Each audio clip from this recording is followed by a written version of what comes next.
The year is 2025, and the world has just witnessed another landmark event, the G20 Summit.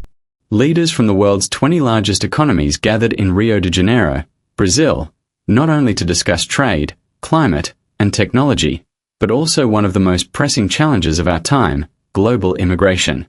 Immigration has become more than just a regional issue. It's now central to global economics, security, and social stability. But what does the G20 Summit 2025 mean for migrants, students, workers, and families looking to move across borders?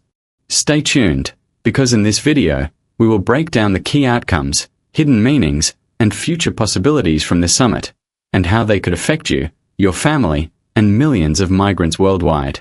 Immigration has always been a sensitive subject. Some countries see it as a driver of economic growth, while others view it as a challenge to local jobs and security. In 2025, immigration has reached a new peak of importance for three reasons: labor shortages. Developed countries like Japan, Germany, Canada, and the UK are facing an aging population. Without young migrant workers, their economies could slow down dramatically. Climate migration, rising sea levels, droughts, and natural disasters are displacing millions, especially in Africa and Asia. Geopolitical instability, wars and political crises have triggered refugee movements at historic levels.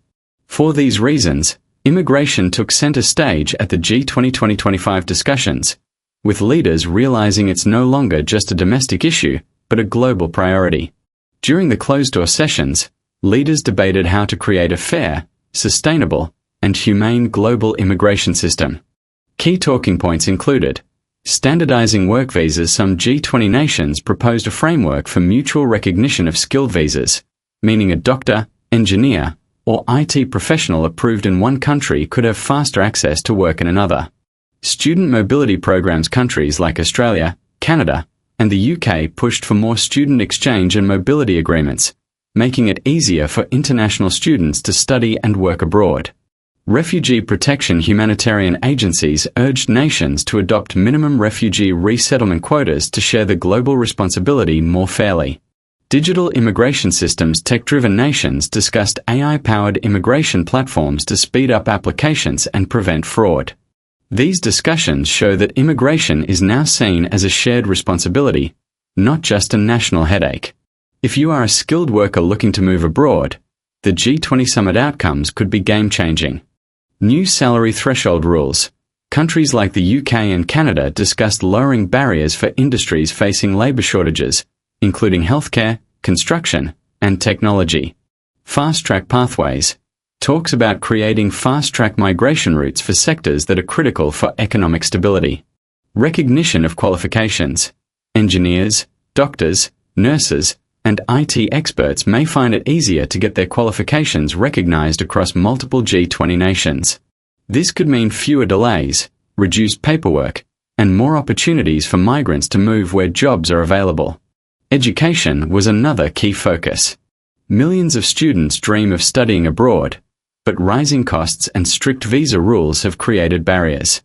The G20 Summit emphasized affordable tuition agreements. Some countries proposed capping international student tuition fees to ensure access for middle-class families.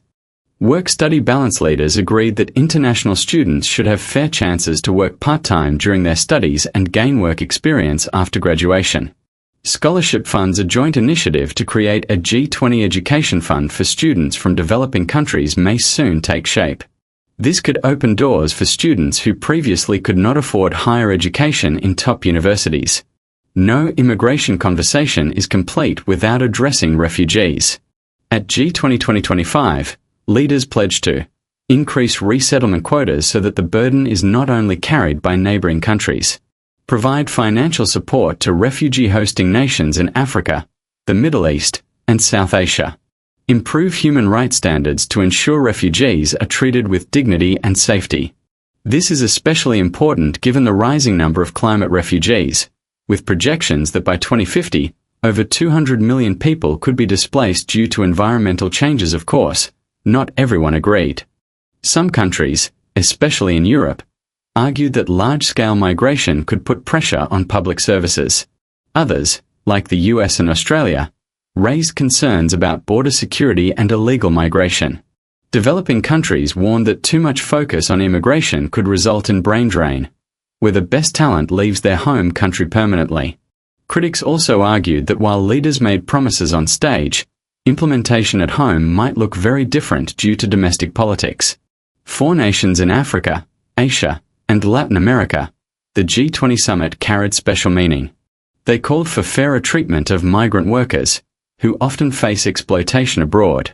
They pushed for technology transfer and investment at home, so that migration is a choice, not a necessity. They demanded reforms in the International Monetary Fund, IMF, and World Bank, linking economic fairness with migration stability. If these demands are acted upon, it could balance global migration flows and reduce the desperation that often drives unsafe journeys. Now let's break it down in simple terms. What does this mean for you? If you're a student, you may find more scholarships and easier study work transitions. If you're a skilled worker, you may benefit from faster visa approvals and wider job opportunities across G20 nations. If you're a refugee, there could be more international support and relocation programs.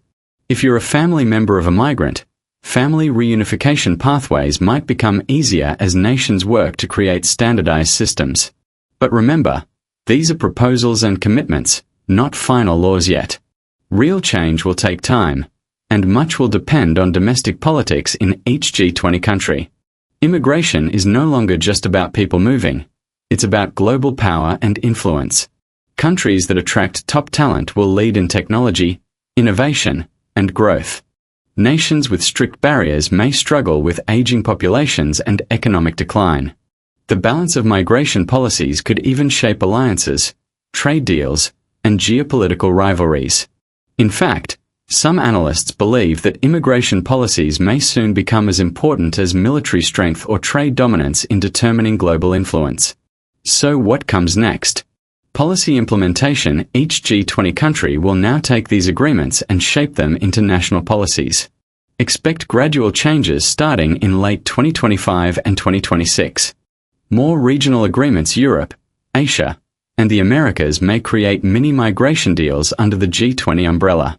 Global cooperation. The idea of a world migration framework could gain momentum, similar to how the Paris Agreement transformed climate discussions. In short, immigration is no longer an afterthought. It is now central to global policymaking.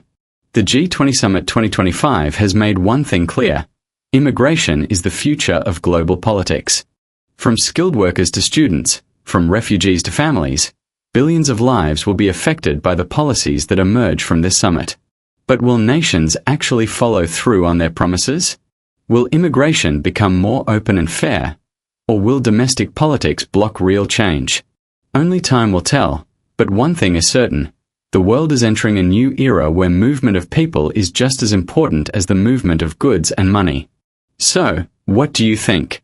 White right-pointing backhand index: should immigration rules be made easier and fairer worldwide? White right-pointing backhand index: or should countries prioritize their own citizens first? Let us know your thoughts in the comments below.